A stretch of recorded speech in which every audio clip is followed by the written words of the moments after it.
Hey guys, आप सभी लोगों का स्वागत है क्यूरेटिव योगा का एक नए फ्रेश और कमाल एपिसोड में। नमस्कार दोस्तों, मैं हूं अंतरीप और आप देख रहे हैं क्यूरेटिव योगा।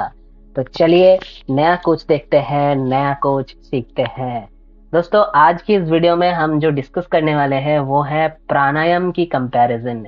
यानी हर एक हठयोगिक टेक्स्ट में ये होने वाला है सिर्फ बेस्ड ऑन हठयोगिक टेक्स्ट। हर एक हठयोगिक टेक्स्ट जितने टेक्स्ट हमारे यूजीसी नेट के सिलेबस में है, उन सारे टेक्स्ट में कहाँ पे प्राणायाम के बारे में क्या बताया हुआ है, ये सारी चीजें हम इस वीडियो में आज देखने वाले हैं इन डिटेल। यानी हर एक ग्रंथ में प्राणायाम के बारे में क्या बताया हुआ है, कितने कितने टाइप्स के प्राणायाम की चर्चा करते हैं, हर कोई ऑथर, हर कोई टेक्स्ट कितने कितने प्राणायाम की चर्चा करते हैं, ये सारी चीजें हम देखने वाले हैं आज के इस वीडियो में। तो चलिए बिना किसी देरी किए हुए इस वीडियो में जल्दी से आगे बढ़ते हैं और देखते हैं। सबसे पहले आते हैं हठयोग प्रदीपिका। यानी हठयोग प्रदीपिका, हम सभी को पता है कि इनमें 4 अंग है। ये चतुरंग योग के वर्णन करते हैं हठयोग प्रदीपिका। ऐसे हर एक टेक्स्ट कौन सी टेक्स्ट में कितना कितना योगांग के बारे में चर्चा किया गया है, इसके ऊपर ऑलरेडी हमने एक वीडियो कर रखा है, कंपैरिजन वीडियो, जो जिसका लिंक आपको आई बटन में दिख रहे होंगे। अगर आपने वो वीडियो अब तक नहीं देखा है तो जाके जरूर उस वीडियो को देखिए, ताकि आपको ये पता चले कि हर एक टेक्स्ट में कितने कितने योगांग के बारे में चर्चा किया है और उनमें से कितने नंबर पे प्राणायाम की सीक्वेंस आते हैं। क्योंकि ये भी आपको पूछा जाता है कि बताओ इस टेक्स्ट में कौन की सीक्वेंस क्या है, प्राणायाम कितने नंबर की सीक्वेंस में आएगा, या फिर आसन कितने नंबर पे आते हैं, या फिर मुद्राएं कितने नंबर पे आते हैं। तो इस वीडियो में आज हम देखने वाले हैं हर एक टेक्स्ट का प्राणायाम के बारे में। जैसे हठयोग प्रदीपिका में 8 टाइप के प्राणायाम के बारे में चर्चा करते हैं। शातमाराम सूरी जी 8 टाइप्स के प्राणायाम के बारे में चर्चा किया। उन्होंने 8 प्राणायामों के बारे में बताया। क्या क्या? सबसे पहले उन्होंने जो बताया वो है सूर्य वेदी। और प्राणायाम को बताने से पहले, प्राणायाम के टाइप्स बताने से पहले उन्होंने कुछ रेस्ट्रिक्शंस दी है। क्या रेस्ट्रिक्शंस दिया है कि जिन जिन लोगों के शरीर में अगर कोई योग अभ्यासी है, कोई योग अभ्यास कर रहा है, तो अगर आपके शरीर में मेधाधिक्य यानी मेद और श्लेष्मा ये दोनों की अधिक्य है यानी ज्यादा है, अगर मेद और श्लेष्मा आपके शरीर में ज्यादा है, जरूरत से ज्यादा है, तो आपको प्राणायाम से पहले षटकर्म करने की विधि यहाँ पे बताया गया है। इन्होंने प्राणायाम स्टार्ट करने से पहले बड़ा ही अच्छे तरीके से डिस्क्राइब किया है कि आसन करने के बाद, यानी आसन पहले अंग में बताया जाता है, जो प्रथम अंग होता है उसमें आसन बताया गया। उसके बाद इन्होंने द्वितीय अंग में नाम रखा है प्राणायाम, लेकिन प्राणायाम बताने से पहले इन्होंने बताया कि अगर आपके शरीर में मेद और श्लेष्मा इनकी आधिक्य है तो आप प्राणायाम से पहले षटकर्म की विधि आप पालन करेंगे, फिर षटकर्म पालन करने के बाद आप प्राणायाम पे आएंगे। और जब फिर ये प्राणायाम के बारे में बताता है कि जब आपकी शरीर की शुद्धि हो जाएंगे, तब शरीर की शुद्धि होने के पश्चात आप प्राणायाम प्रैक्टिस करेंगे। ये बताया हुआ है हठयोग प्रदीपिका में। फिर उन्होंने प्राणायाम को बताते हुए पहले बताया सूर्य वेदी प्राणायाम के बारे में पहले बताया। दूसरा बताया उज्जाई प्राणायाम। तीसरा यहाँ पे जो है वो है शीतकारी। चौथे नंबर पे बताया शीतली। 5वें नंबर पे बताया भस्त्रिका।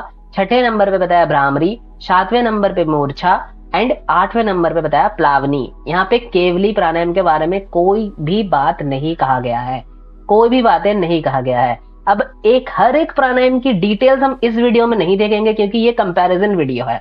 इसकी डिटेल्स देखने के लिए हम अलग वीडियो उसके लिए है ऑलरेडी।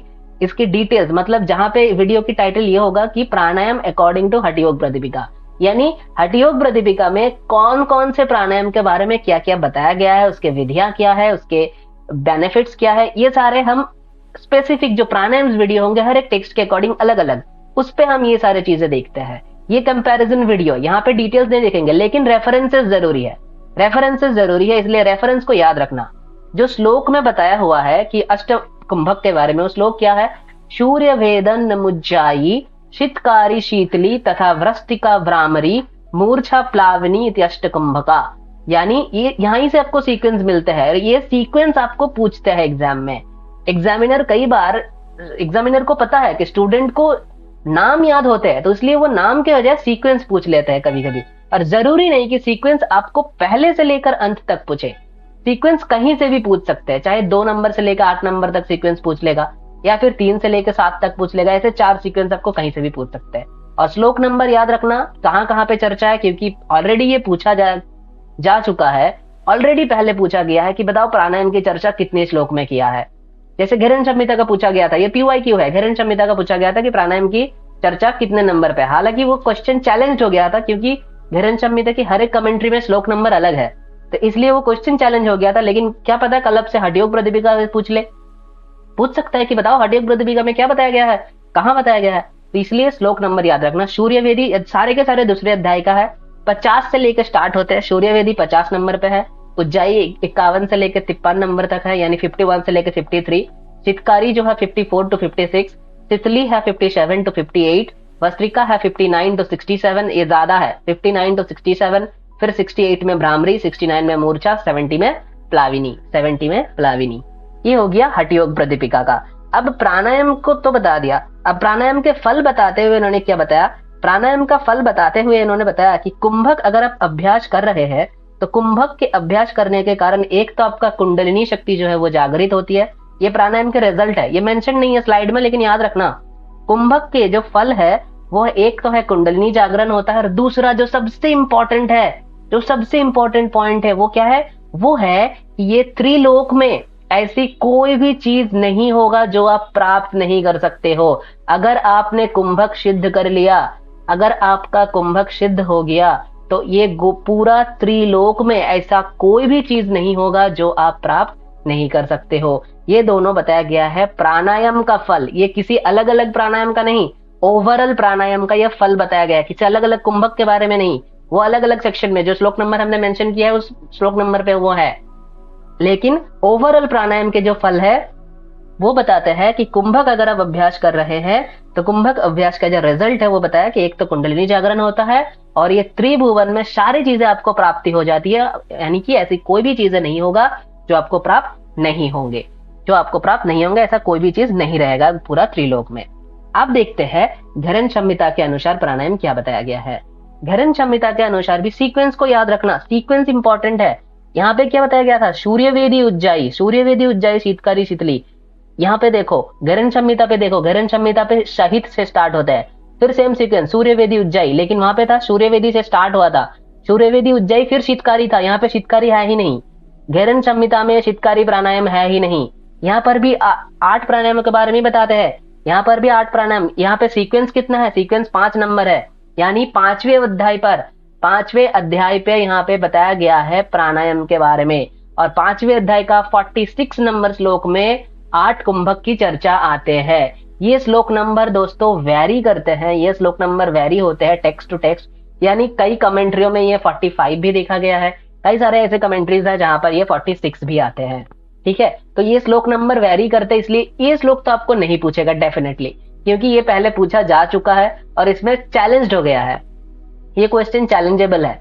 ये ऐसे पूछ सकते हैं कि कमेंट्री का नाम दे के आपको पूछ सकते हैं, तो बताओ इस कमेंट्री में, यानी ज्यादातर ये लोग लोनावाला कैवल्य धाम के कमेंट्री पूछता है यूजीसी नेट में, तो ये कमेंट्री का नाम दे के आपको पूछ सकते हैं। ठीक है, अदरवाइज ये क्वेश्चन आपको ऐसे नहीं पूछेगा, क्योंकि ये चैलेंजेबल है, यहाँ पे चैलेंज हो जाएगा, अगर पूछेगा भी तो चैलेंज हो जाएगा, क्योंकि बहुत सारे कमेंट्रीज में बहुत सारा श्लोक नंबर यानी 2-3 मेंशन है, कहीं पे 45 आते हैं, कहीं पे 46 आते हैं। ठीक है, तो पहला यहाँ पे जो बताया गया है वो है शहीद, दूसरे नंबर पे है सूर्यवेदी, तीसरे पे है उज्जाई, और घेरन संहिता में ये भी जान लो, तीसरे, चलो पहले इसको कंप्लीट कर लेते हैं, तीसरे उज्जाई, चौथे शीतली, 5वें पे भस्त्रिका, 6ठे पे भ्रामरी, 7वें नंबर पे मूर्छा, 8वें नंबर पे केवली। लेकिन यहाँ पर भी प्राणायाम बताने से पहले कुछ चीजें बताया गया है। क्या बताया गया है, पहले बताया कि नाड़ी शुद्धि करना चाहिए, नाड़ी शुद्धि करना चाहिए, नाड़ी शुद्धि करने के लिए कहा गया है, लेकिन वो भी बताया कि नाड़ी शुद्धि करने का 2 विधान है, एक होता है शमनु, दूसरा होता है निर्मनु। इसको कुंभक के साथ अटैच नहीं किया हुआ, ये अलग है, नाड़ी शुद्धि कुंभक पे नहीं गिना जाता, कुंभक 8 है, नाड़ी शुद्धि को छोड़कर 8 है। ठीक है, नाड़ी शुद्धि को इंक्लूड मत कर देना इसके साथ, फिर 8 मत लिखना, नाड़ी शुद्धि इनमें इंक्लूड नहीं है। ठीक है, नाड़ी शुद्धि का 2 विधान है, एक है शमनु, दूसरा है निर्मनु। शमनु यानी जो बीज मंत्रों के साथ किया जाता है उसको कहते हैं शमनु प्राणायाम, यानी शमनु नाड़ी शुद्धि, और निर्मनु किसको कहते हैं, जो धवती कर्म आदि नाड़ी शुद्धि होती है, धवती कर्म को साथ मिलाकर जब नाड़ी शुद्धि किया जाता है तो उसको कहते हैं निर्मनु, उसको कहते हैं निर्मनु। रेशियो क्या बताया हुआ है, 1:4:2, सेम रेशियो बताया हुआ है, 1:4:2। फिर आते हैं प्राणायाम में, फिर पहले शहीद को बताते हैं, शहीद का भी 2 भाग है, शहीद प्राणायाम को भी दो भाग में बांटा है इन्होंने, एक है सगर्भ, दूसरा है निगर्भ। एक है सगर्भ, इसको याद रख लो अभी, एक है सगर्भ, दूसरा है निगर्भ। फिर सूर्य वेदी आती है। सगर्भ निगर्भ, निगर्भ को अलग अलग मत गिनना, वो एक ही है, शहीद के अंदर आते हैं सगर्भ और निगर्भ, ठीक है, शहीद के अंदर आते हैं। शहीद के अंदर सगर्भ और निगर्भ दो चीजें आते हैं शहीद प्राणायाम के अंदर। यानी ये आपको दिख रहा है शहीद प्राणायाम, इसको दो पार्ट में बांटा गया है, शहीद को दो पार्ट में बांटा गया है, एक है इसका सगर्भ और दूसरा है इसका निगर्भ। एक पार्ट में आता है सगर्भ, एक पार्ट में आता है निगर्भ। और ये शॉर्ट फॉर्म याद मत करने जाना, SN ये मत याद करना, क्योंकि नाड़ी शुद्धि का भी दो जो पार्ट है, नाड़ी शुद्धि का भी जो दो टाइप्स है, वो भी शमनु निर्मनु, वहां का भी एस और एन ही होता है। और इसको अच्छे से याद रखना, नाड़ी एन है, वहां से एन से शुरू होता है, तो शमनु निर्मनु नु वहां पे आते हैं नु, ठीक है। और शहीद यहाँ पे एन नहीं है, तो सगर्भ निगर्भ ऐसे करके याद रखो। नाड़ी शुद्धि का ना से याद रखो समनु निर्मनु, और शहीद का सा से याद रखो सगर्भ निर्गर्भ, सगर्भ निर्गर्भ निगर्भ, सगर्भ और निगर्भ, ठीक है। ये दो शहीद का भाग होता है। ज्यादातर बच्चे ये गलत करते हैं, वो कहते हैं हम कंफ्यूज हो जाते हैं, कौन सी शहीद का पार्ट कौन सा है, नाड़ी शुद्धि का कौन सा, अलग सिंपल सा सिस्टम है यार, सिंपल सी बात है। नौ से याद रखो नाड़ी शुद्धि, नाड़ी शुद्धि का जो भाग है वहां पे नौ आएगा, यानी शमनु निर्मा नु, ये हो गया नाड़ी शुद्धि का बस। और शहीद का और एक ही बचा सगर्भ निगर्भ, तो ये हो गया शहीद का भाग, बाकी सारे किसी का भी कोई भाग नहीं है। उसके बाद सूर्य वेदी के बारे में बताया गया है 58 से 68 तक, फिर उज्जाई 69 to 72, फिर शीतली 73 to 74, फिर भस्त्रिका 75 to 77, फिर 78 to 82 भ्रामरी, फिर हो गया आपका मूर्छा 83 to 85, फिर हो गया आपका केवली। यहाँ पे केवली है, डिफरेंस क्या है, यहाँ पे था सूर्य वेदी उज्जाई शीतकारी, शीतकारी यहाँ पे है नहीं, घरण में शीतकारी नहीं है, ठीक है। फिर था शीतली, शीतली यहाँ पर भी है, घरण पे भी शीतली है। फिर भस्त्रिका भ्रामरी, यहाँ पर भी देखो भस्त्रिका भ्रामरी है। फिर यहाँ पे मूर्छा प्लावनी, यहाँ पे है मूर्छा केवली। मूर्छा प्लावनी था हठयोग में, यहाँ पे है मूर्छा केवली, ये है डिफरेंस। ये सीक्वेंस को याद रखना। ये हो गया घरण संहिता का 8 कुंभक। अब हम चलते हैं जो सबसे डिफरेंशियल टेक्स्ट है, हठ रत्नावली। हठ रत्नावली में 9 कुंभक है, 9। ऐसा कोई टेक्स्ट नहीं है जहां पे 9 कुंभक के बारे में बताया गया है, सिर्फ हठ रत्नावली को छोड़कर। हठ रत्नावली एक ऐसा हठ यौगिक टेक्स्ट है जहां पे 9 कुंभकों की चर्चा की जाती है, 9 कुंभक के बारे में चर्चा किया गया है हठ रत्नावली में, ठीक है। पहले प्राणायाम के बारे में बताते हुए क्या बताया कि अपान वायु को ऊपर की ओर खींचो, यानी अपान का रीजन जो होता है वो एनल रीजन में होता है, तो अपान को ऊपर की ओर खींचो, और प्राण वायु जो गले के ऊपर है उसको नीचे की ओर खींचो, गले से नीचे की ओर खींचो। प्राण वायु को नीचे की ओर खींचो, अपान को ऊपर की ओर खींचो, और इन दोनों को मिलन कर दो, इन दोनों का मिलन कर दो, यानी इन दोनों का एकता, इसको कहते हैं प्राणायाम। ये प्राणायाम के बारे में बताया कि इसको कहते हैं प्राणायाम। अब 9 तरीके के प्राणायाम के बारे में इन्होंने बताया है, 9 तरीके के प्राणायाम के बारे में बताया। पहला जो है वो है भस्त्रिका, पहला जो प्राणायाम है वो है भस्त्रिका। ये प्राणायाम कितने नंबर पे आते हैं सीक्वेंस, ये दूसरे अध्याय में बताया गया है प्राणायाम के बारे में, दूसरे अध्याय में 21 to 25 भस्त्रिका। भ्रामरी, भ्रामरी उसके बाद बताया जाता है, दूसरे अध्याय का 26 है भ्रामरी। सूर्य वेदी का कहाँ बताया गया है, सूर्य वेदी बताया गया है दूसरे अध्याय का 10 से 12। उज्जाई बताया गया है दूसरे अध्याय का 13 से 15। फिर शीतली बताया गया है दूसरे अध्याय का 19 से लेकर 20 तक। फिर मूर्छा बताया गया है दूसरे अध्याय का 27 श्लोक में। फिर शीतकारी आपको बताते हैं दूसरे नंबर अध्याय की 16 to 18 श्लोक में। फिर केवली बताया जाएगा 28 to 30 में। फिर आपको भुजंगी करनी बताया गया है भुजंगी करनी बताया गया है 31 पे। अब आप पूछोगे कि भैया आपने राइट साइड पे तो सीरियल नंबर लिख दिया 1 2 3 4 5 6 7 8 9, और उस सीरियल नंबर पे आपने प्राणायाम को बिठा भी दिया। फिर राइट में ये जो ब्रैकेट के अंदर नंबर दिख रहा है 5 6 1 2 4 7 3 8 9, ये क्या है?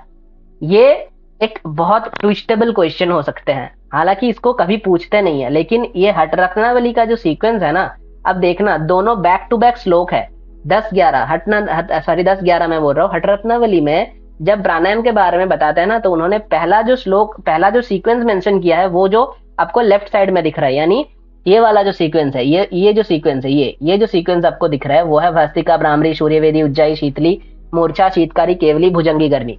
लेकिन उसके बाद और लगा के एक और तरीके की सीक्वेंस बताया गया है जो हमने यहाँ पे मेंशन किया, ये वाला सीक्वेंस है। यानी वहां पे पहले नंबर पे सूर्यवेदा आते हैं, दूसरे नंबर पे उज्जाई आती है, तीसरे में शीतकारी आती है, चौथी में शीतली आती है, पांचवें नंबर पे भस्त्रिका, 6 नंबर पे भ्रामरी, 7 नंबर पे मूर्छा, 8 नंबर पे केवली एंड 9 नंबर पे भुजंगी करनी। अगर आप श्लोक नंबर भी देखोगे ना तो सबसे पहले बताया गया है सूर्यवेदी के बारे में, यानी इसको पहला स्थान दिया गया है सीक्वेंस पे। तो ये दोनों तरीके की सीक्वेंस मेंशन है हठ रत्नावली में। अगर आप हठ रत्नावली में टेक्स्ट में ढूंढोगे तो ये श्लोक में दोनों नंबर दो श्लोक है, ऐसा नहीं है कि एक श्लोक में एक श्लोक है, एक कमेंट्री है, 2 सीक्वेंस मेंशन है, क्योंकि श्लोक नंबर के वाइज ही ये नंबर बिठाया हुआ है हमने, और ये बुक के अकॉर्डिंग है, ये बुक के अकॉर्डिंग है, कोई पीडीएफ वगैरह के अकॉर्डिंग नहीं है, ये बुक में ऐसा बताया हुआ है। ठीक है, अगर आपके पास बुक नहीं है तो बुक के ऑनलाइन जो पीडीएफ है उसको डाउनलोड कर लो, किसी और पीडीएफ मत, नोट्स वाले पीडीएफ को मत देखो कहीं पर भी। ये बुक्स के पीडीएफ अगर आपको मिलता है, या लोनावाला कैवल्य धाम के जो बुक्स है उसके पीडीएफ अगर मिले तो कहीं पर भी, तो उस पीडीएफ को डाउनलोड करो, देखो कि वहां पर ऐसे ही कुछ बताया हुआ है, ऐसा ही बताया हुआ है। ठीक है, तो इसलिए दोनों सीक्वेंस नंबर हमने मेंशन किया है, यही था रीजन। ये आप पूछ सकते थे, ये आपको पता नहीं हो सकता था, तो इसलिए हमने ये सीक्वेंस भी डाल दिया। हालांकि अब पूछ नहीं सकते हो कि कौन सा सीक्वेंस पूछेगा, ये मुझे भी नहीं पता, क्योंकि मैं भी क्वेश्चन सेटर नहीं हूँ, मैं भी एग्जाम्स दे चुका हूँ, लेकिन अभी तक ऐसी क्वेश्चन कभी पूछा नहीं गया है। मतलब 2017 से लेकर 2023 का जून सर्किल का जो एग्जाम्स हुआ है उनमें से ऐसा क्वेश्चन हठ रत्नावली से अब तक तो पूछा नहीं गया। लेकिन हाँ, आसन में से क्वेश्चन पूछे जाते हैं हठ रत्नावली में कि बताओ कौन से आसन यहाँ से है, यहाँ पे नहीं है, ऐसे सवाल पूछा गया, लेकिन प्राणायाम में अब तक नहीं पूछा गया। ठीक है, अब चलो अब देखते हैं शिव संहिता के अकॉर्डिंग। शिव संहिता में कोई भी स्पेसिफिक प्राणायाम, यानी जैसे जहां अब तक हम जैसे देखते आ रहे हैं कि जैसे हठ योग में मेंशन है 8 कुंभक, हठ रत्नावली में 9, अघरण में 9, तो यहाँ पर ऐसी कोई मेंशन नहीं है, यहाँ पे ऐसे कोई स्पेसिफिक कुंभक मेंशन नहीं है। ये लोग तो नाड़ी शुद्धि को पवनाभ्यास की ओर चर्चा किया गया है, नाड़ी शुद्धि के बारे में चर्चा किया गया है, जिनको पवनाभ्यास भी बताया गया है। नाड़ी शुद्धि को यहाँ पे पवनाभ्यास बताया गया है, पवनाभ्यास। तो पवनाभ्यास की चर्चा आती है तीसरे पटल में। अगर 22वें नंबर श्लोक आप देखोगे, तीसरे पटल का अगर आप 22वें नंबर श्लोक देखोगे तो वहां पे आपको दिखेगा कि ये जो है यहाँ पे नाड़ी शुद्धि को एज पवनाभ्यास चर्चा किया गया है।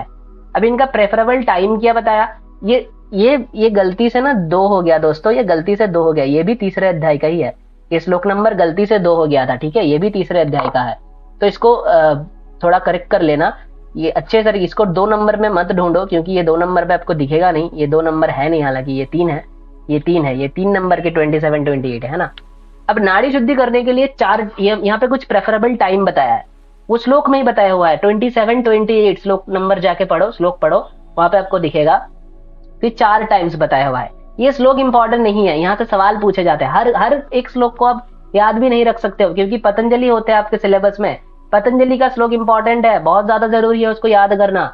ये आप नहीं भी करोगे, ये इंपॉर्टेंट श्लोक नहीं है, ये आप नहीं भी करोगे तो भी चल जाएगा, लेकिन पतंजलि मास्ट है, चाहिए ही चाहिए, इसलिए इतने सारे श्लोक को याद रखने की जरूरत नहीं है। जो इंपॉर्टेंट है वो श्लोक हमने डाला हुआ है पीडीएफ में, अगर उसके अलावा भी आपको श्लोक पढ़ना है तो रेफरेंस दिया हुआ है, आप जाके पढ़ सकते हैं, कोई दिक्कत नहीं है। अब यहाँ पे प्रेफरेबल टाइम क्या बताया नाड़ी शुद्धि का, 4 टाइम बताया गया है कि हर दिन आपको 4 बार अभ्यास करना है, और ऐसे आपको 3 महीने तक अभ्यास करना है, तब जाके आपका नाड़ी शुद्धि होता है, तब जाके आपका नाड़ी शुद्धि होता है। टाइम कौन कौन से है, एक है प्रातःकाल, दूसरा है सूर्यास्त, तीसरा है संध्या यानी जिसको साई कहा गया है कि सायकाल, और चौथे है अर्धरात्रि। ये 4 समय आपको हर दिन नाड़ी शुद्धि करने के लिए बताया गया है, वो भी 3 महीने तक। अगर आप ऐसे करते हो लगातार तो 3 महीने के बाद ये बताया जाता है कि आपके सारे नाड़ियां शुद्धि हो जाती है। उसके बाद आपको क्या फल प्राप्ति होती है, जो फल प्राप्ति होती है वो क्या है, एक है सुगंध, मतलब आपके शरीर से सुगंध आते हैं, सुकांति आती है यानी आपको देखने में सुंदर हो जाते हो, और समका यानी आपका शरीर जो है वो लीन बॉडी, जिनको हम कहते हैं इंग्लिश में लीन बॉडी होते हैं आपका, यानी शरीर का एक गठन भी अच्छा होता है।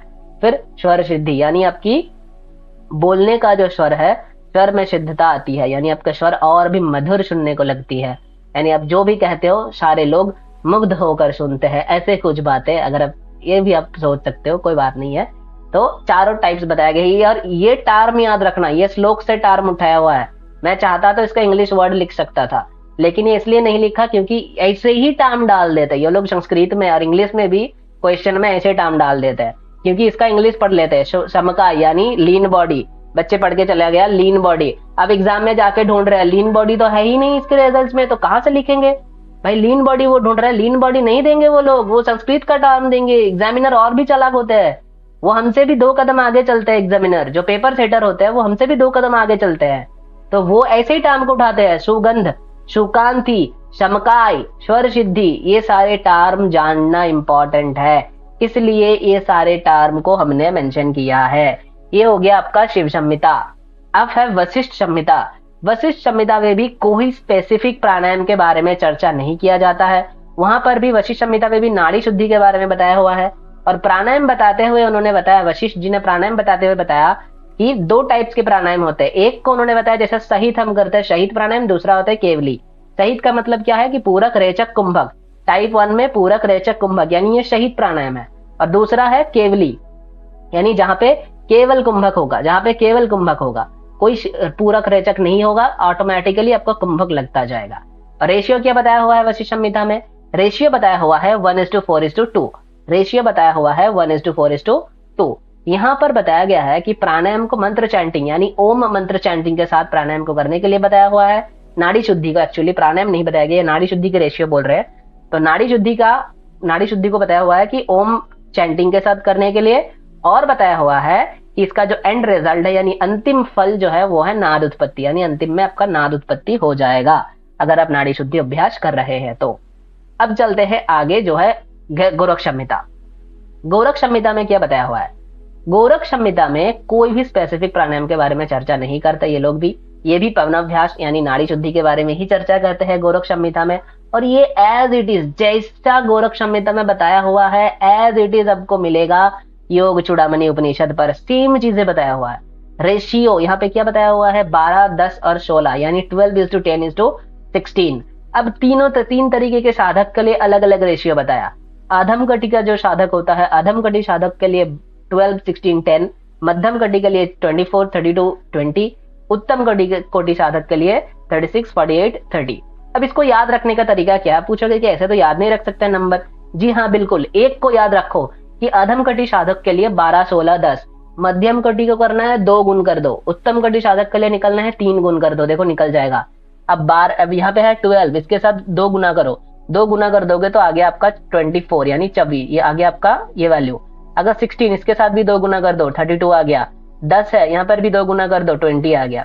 और अगर आपको उत्तम कटी का निकलना है तो अब सिर्फ इनको ही याद रखना, अधम कटी का। उत्तम कटी का निकलना है तो 3 गुना कर दो, 12 के साथ 3 गुना करो देखो 36 आ गया। अब 16 के साथ 3 गुना करो देखो 48 आ गया। अब 10 के साथ 3 गुना करो देखो 30 आ गया। हो गया ना याद? तो इसको याद करने की जरूरत है ही नहीं। आप पूछोगे कि कैसे याद करना है? याद करने की जरूरत ही नहीं है। क्या जरूरत है भाई याद करने का? जब एक से काम हो जाएगा तो क्या जरूरत है? बहुत सारी चीजें हैं याद करने के लिए, उसको जाके याद करो। क्यों फालतू में ये सारी चीज को याद करते हो? एक चीज को याद करो, बाकी ये रख लो बस कि मध्यम कटी है तो 2 गुना करना है, उत्तम कटी है तो 3 गुना करना है, बस वैल्यू ऑटोमेटिकली आ जाएगा। क्या जरूरत है इसको याद करने के लिए? ठीक है, ये हो गया आपका गोरख संहिता। अब चलो आगे, यह है योग बीज। अब देखो योग बीज में क्या बताया हुआ है। योग बीज में प्राणायाम की चर्चा आते हैं दोस्तों। योग बीज में जो आपको पता है कि योग बीज में भगवान आदिनाथ से कुछ सवाल करते हैं। कौन करते हैं? या माता पार्वती करते हैं। तो माता पार्वती सवाल करते करते करते करते उन्होंने एक बार सवाल पूछा कि मुझे बताइए, ये बताइए भगवान कि योग का मार्ग क्या होता है, योग का मार्ग क्या होते हैं, कैसे इस मार्ग पे आगे बढ़ते हैं। तो उन्होंने पूरा योग बीज में 12 सवाल किया था। माता पार्वती ने 12 सवाल किए थे, किनको? भगवान आदिनाथ को। तो जो 10 नंबर सवाल था, उस 10 नंबर सवाल में उन्होंने पूछा कि मुझे योग के मार्ग बताइए और ये किस तरीके से योग के मार्ग पे आगे बढ़ते हैं, ये सारी चीजें उन्होंने पूछा योग के बारे में। तो उस मार्ग को बताते हुए, योग की मार्ग को बताते हुए वहां पर कुंभक की चर्चा आती है। 2 टाइप के कुंभक की चर्चा आती है। एक होता है केवल कुंभका, दूसरा होता है शहीद कुंभका। केवल कुंभक और शहीद कुंभक। फिर जो शहीद कुंभक है, शहीद कुंभक को 4 टाइप्स बताया गया था। शहीद कुंभक का 4 टाइप्स बताया गया था। कौन कौन सा? एक है सूर्यवेदी, दूसरा है उज्जाई, तीसरा है शीतली और चौथा है वस्त्रिका। एक है आपका सूर्यवेदी, दूसरा है आपका उज्जाई, तीसरा है आपका शीतली, चौथा है वस्त्रिका। चौथे प्राणायाम क्या है? वस्त्रिका। फिर आओ लास्ट ग्रंथ, यानी इस वीडियो की आज की अंतिम ग्रंथ क्या है? अकॉर्डिंग टू सिद्ध सिद्धांत पद्धति। सिद्ध सिद्धांत पद्धति में ये बताया गया कि प्राणायाम बताते हुए पहले गोरक्षनाथ बताते हैं, गोरक्षनाथ ना बहुत डेप्थ में चले जाते हैं। तो उन्होंने क्या बताया, देखो प्राणायाम बताते हुए उन्होंने बताया कि नाड़ियों में जो प्राण की प्रवाह होती है, नाड़ियों के अंदर जो प्राण की प्रवाह होती है, तो उस प्रवाह को स्थिर करना यानी उस प्रवाह को रोकना, इसे प्राणायाम कहा गया है। उन्होंने बताया इतनी डेप्थ सोच है उनका। हम सभी को पता है कि हम मुद्रा किस लिए करते हैं, कि नाड़ियों में एक एनर्जी चैनल को फ्लो करवाने के लिए। तो ये भी कॉन्सेप्ट उसी तरीके का है कि नाड़ियों में प्राण प्रवाह करती है, ये हम सभी को पता है। तो गोरक्षनाथ ने बताया कि नाड़ियों में जो प्राण प्रवाह हो रहे हैं, उस प्राण के प्रवाहों को आप रोको। रोकने का अभ्यास क्या है, रोकने के लिए जो अभ्यास बताया गया है वो अभ्यास ही है प्राणायाम। रोकने के लिए जो अभ्यास बताया गया है वो अभ्यास ही है प्राणायाम। ठीक है। Only 4 types of pranayama mention किया गया है। क्या क्या? रेचक, पूरक, कुंभक और संगठन। ये चारों तरीके की प्राणायाम मेंशन किया गया है। इसके अलावा कोई एक्स्ट्रा प्राणायाम के बारे में यहाँ पे नहीं बताया गया है। सिद्ध सिद्धांत पद्धति में भी आपको अष्टांग योग की चर्चा मिलती है, तो अष्टांग योग मतलब प्राणायाम का भी वहां पे चर्चा होगा। तो लेकिन अलग कोई कुंभक चर्चा नहीं किया गया है, अलग से कोई कुंभक का चर्चा यहाँ पर नहीं किया गया है।